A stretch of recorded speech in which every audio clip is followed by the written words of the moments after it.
for running back and receiver, because really you can't just go 10 when it comes to those deep positions.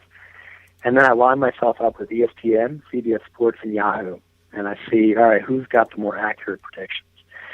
Now, what it showed, and this is only through week 15, so it's too early to call it a game. But ESPN so far has 46% right. Yahoo Sports has 50%. CBS Sports 51%. I have 56% right. Now, keep in mind, a lot of those that are wrong, we all got wrong. Guys like Adrian Peterson. Yeah. Guys that go down and you just can't accept. Gio Bernard, is having an off year, got hurt. Andre Ellington. Certain things you can't control. Kickers, man, I'm like 4 out of 10 on kickers. Who can guess? Besides Gafkowski, and Hotchka, maybe Crosby. I've rode with Parkey all season. Yeah, there you go. So, but with when it comes to quarterbacks, I've got 8 out of 10 right. When it comes to running backs, I went against the grain. I said, don't do Toby Gerhart. Do Joik Bell. I had Joik Bell. No one else had him. I had Jeremy Hill. No one else had him. I had Jeremy Hill in my top 20. Who would have Jeremy Hill in the top 20? He was the backup rookie running back to Gio Bernard. And that was my point. And then with our receivers, everyone was talking about Michael Crabtree, Cordell Patterson, Pierre Garçon. Everyone had Pierre Garçon. I went out on a limb on that, and I was the only one who had T.Y. Hilton in my top 20, which sounds ridiculous now. But none of those experts anticipated that T.Y. Hilton would be an elite receiver. And at the risk of tooting my own horn, I did. And I talked about it on my blog, and those people who followed my advice. And if you just make a few differences in your draft, let's say you pick T.Y. Hilton over Pierre Garçon, or you took Tom Brady over Colin Kaepernick, or you took Houston's defense over Denver's, or Jeremy Hill over Toby Gerhart. You see what I'm getting at? If you have a team made up of Brady, Hilton, Houston D, and Jeremy Hill, you're much better off than Kaepernick, Garçon, Denver, and Gerhart. But the experts were all saying to do those guys. And that's why it's so important to go against the grain and be smart and not just go with the pack. Absolutely. You talked about starting 2-5. I started 2-7 in the Sports Fix League, lost a handful of those by a couple of points. And I'll tell you what, I stormed back. I jokingly said I was going to win out and make the playoffs. Well, I've only lost one since then. I did come very close to winning out. I missed the playoffs by a game and a tiebreaker. So it was, but when you start 2-7, I mean, that's what happens. But now I said, hey, I'm in the semifinals of the consolation bracket. I can still win the ring. But what I learned was that everything that could go wrong did go wrong for me in the first, obviously, 9 games of the season. And then the second, I spent so much of my time trying to figure out how to say it, focusing on having all the guys that were going to pay off in the middle to later parts of the season. And it came to fruition. We talked about a lot of guys stashing guys like Jordan Matthews and these different guys, Al Blue, guys that at times came through. Of course, Foster got healthy again, but Matthews is a good example. Different guys like that. And then, it doesn't matter if you've got all of those guys if you're 2-7 after 9 games. So gotta worry more about the first part of the season. Clearly I know what I did wrong here this year, but I am proud of the comeback. As I said, I almost pulled it off. I said I was just being brazen. I knew I wasn't. I'm like, come on, man. I almost did it, doggone it, and came a bit short. Actually, I won out until the final week, which was even the more heartbreaking part of it, because that was the one that I lost. But it didn't matter, because had I won, I wouldn't have had the tiebreaker anyway, so I still would have missed the playoffs either way. But, that'll just go to... Well, it'll go to show you, though, planning for the back half is great. If everything goes wrong in the front half of it and you don't have yourself covered until then all you're doing is playing catch-up. So you could try to outthink fantasy football a little bit, and I think that's what I did here this season. But, man, a lot of stuff that you and I have talked about helped me get through the second half of the season, having to piece guys up, mentioning an Al Blue, pulling a Kenny Stills, different guys like that have come through with big games when I needed them. I spent this entire season with no running backs until I was able to pull off a trade to grab Shane Vereen and a trade to grab Brandon Oliver for a couple weeks when he was doing his thing. Other than that, I did what I did with no running backs this entire season. I made the mistake of going. The only one that I drafted in anywhere decent position was MJD. We all know that I made that mistake. We're not going to relive that mistake anymore. We're not going to rehash that. That moment will live in infamy on radio. I remember when you told me on the air to drop him, and I said, yep, all right, I'm going to do it on the air. Goodbye, MJD. Right. You're like, what were you thinking? Why did you draft him? I said, I don't know, man. But before that, anyway, right after the draft, you emailed it to me. Oh, yeah. And you didn't know it was me. You were like, I said, now here's a pick I don't understand, and I didn't realize and it was me. You said, "Oh, I didn't know that was you." I was trying to help you out. I know, man. But talking about the daily leagues, that's the other thing that these different. Every time we chat each week, because playing in those now, this is my first season monkeying around with DraftKings and stuff like that, and same here. That really is the difference maker type stuff. Man is doing that. Obviously, I didn't go as brazen to grab the Raiders when you said that, but a lot of times, guys like that, I've said, you know what? I'm going to grab so-and-so here, man, especially because you're not locked in. So, a lot of times you can get a Kenny Stills in week 10 for $3,000, the minimum salary or whatever, and he'll give you Des Bryant production. Meanwhile, Des Bryant costs $11,000. So, that's right. No matter what, it's good stuff. And I'm done putting you over now. People know that you do a good job here on the show. So let's talk about it this week here.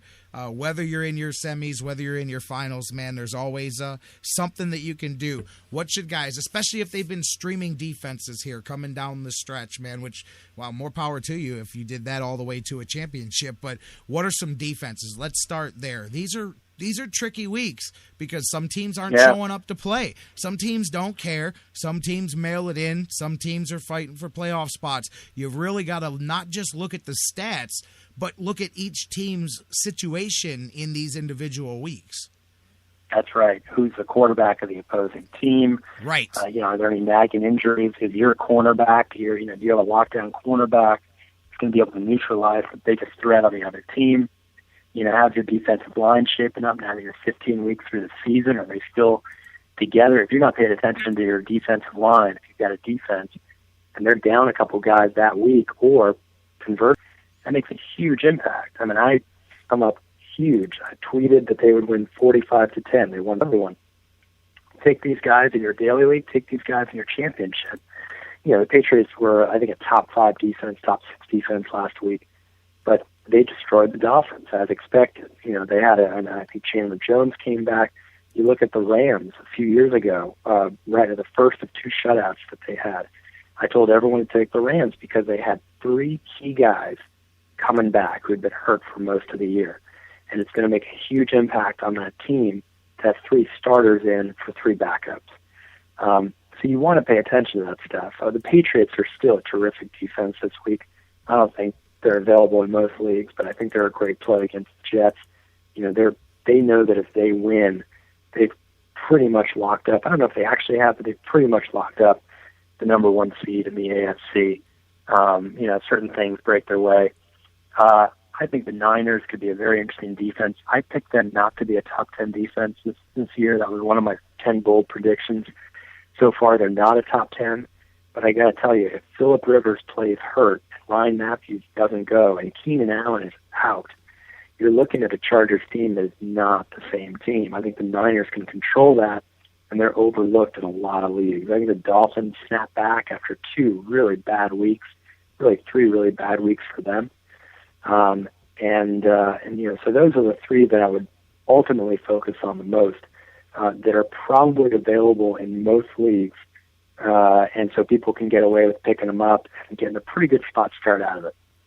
I'll tell you what, something else I wanted to ask you about, and this always happens. You always hear guys go, I lost my quarterback to injury in the Super Bowl week. Or last week, the biggest one was, this is the week that the Broncos decide, and And so many people hitch their hopes to their big offensive people who then, depending on whether it's the Broncos, maybe they rely on the run one week when you're expected a big Peyton Manning day. Or, look at the Cowboys. Right. DeMarco Murray, even though I know they're insistent he's going to play and all of that, and even if he does, that's a hand, and there's screws and stuff involved. He cannot just, maybe next week he hits the ground back running, but man, what if this is your championship week? How do you trust putting DeMarco? He's been your horse. I mean, he's got you to the playoffs or whatever, but if you're a smart fantasy owner, do you play DeMarco Murray, or do you go, man, that's too big of a risk to take here for a championship? Well, there's two things. One is I told folks in Sports Illustrated about 6 weeks ago, it was about 8 weeks ago, I named about 6 players that people needed to unload ASAP. Trade, get the best deal you can. And I talked about DeMarco Murray. You could get 2 first-round caliber guys for DeMarco Murray the way he was playing. Someone would give up Calvin Johnson, and somebody else could, at that point, with Calvin Johnson sideline, for DeMarco Murray. And people should have done it back then. Murray has been, even though he's been scoring, he is completely scaled back in terms of his yardage. Mm-hmm. He did a great job against Chicago, obviously, but against Philly in both those games, he gets touchdowns because he ran 2.6 yards a carry last week. He's slowing down, and the injury has an impact even though it's not on his main hand. I would not trust him. Now, if your option is DeMarco Murray and Toby Gerhardt, you probably go Murray just because, what do you get? You have 5 points for Gerhardt. Right. I'd rather go, 12 or bust for Murray. But I think I can't see the Cowboys overloading Murray. He had 31 rushes last week. He had 32 the week before. What would be their incentive to rush him more than 20 times? I see them rushing him maybe 10 to 15 times at the most and getting Joseph Randle a bunch of reps. And just, Randle is good enough to start in a lot of NFL teams. And I think that Randle is a guy who, when it's all said and done, if Murray's still got that questionable tag, and if you hear on Sunday morning, it's looking like Murray's going to play, but it's not really clear that he's actually going to, be the horse, then I would rather start Joseph Randle on the assumption that in the second half, Randle's going to be getting most of those carries. I'll tell you what, I don't know whose leagues, maybe some people held on to him, maybe they didn't, but if you were really, really like, man, I just don't want to trust this, I need more production out there, I would think in a lot of leagues, C.J. Spiller perhaps would be grabbable because he's been out. He's been out all season, basically, since, first 7th or 8th week. Maybe some people held on to him, but, coming back on the field, man, could you see him being a decent play for somebody desperate at running back this week? It really depends how it shakes out in that backfield, because right now it's a very tough backfield to read. Between Dixon and Brown and Fred Jackson and Spiller, the question becomes, if the Bills should win that game fairly handily. I think the Bills, even though they're going on the road against the Raiders, the Raiders' big game that I call was, against the Niners, a crosstown rival. The Raiders are a terrible team. And they rose to the occasion in that one. I don't see them rising to the occasion against the Bills. And I don't think Spiller is going to be that 15-touch guy. I think Spiller is going to be that, they'll work him back in, maybe get 6 to 12 touches at the most. But that's putting a lot of faith in someone who might get as many as 12 touches for, at best, 60 yards. Is that really someone you want to hang your hat on? I'd rather, take a chance on somebody a little more depth. I'd rather take a chance on Chris Polk, who's going to get goal line carries for the Eagles, or even Darren Sproles, than I would for C.J. Spiller, with the Bills not scoring buckets of points and that backfield so crowded. Definitely something I wanted to ask you about. Another one, too, and this happens to be something that I have to choose between, but I also had 3 different people ask me this question. I said, wow, this is a problem here for some people. Looking for a flex here. I've got Jordan Matthews. I've got a couple of other guys to choose from, but really it's Jordan Matthews and Devontae Adams. I'm sticking with Jordan Matthews because I know he got blanked last week, but Washington and all of that and what they're going through, I think Matthews will be just fine. That's the reason that I I've kept him all doggone season is for these weeks here. But I'm not buying. I know Adams, has been he'll either have a big game or nothing. If he gets in the end zone or whatever. Right. I don't know that I want to trust that here. I like Matthews, but a lot of people having a similar choice between those guys. Talk to me a bit about what you would do there. Yeah, I like, Matthews was one of my picks in one of my bold predictions, top 25 receiver. It didn't look that good the first 7-8 weeks.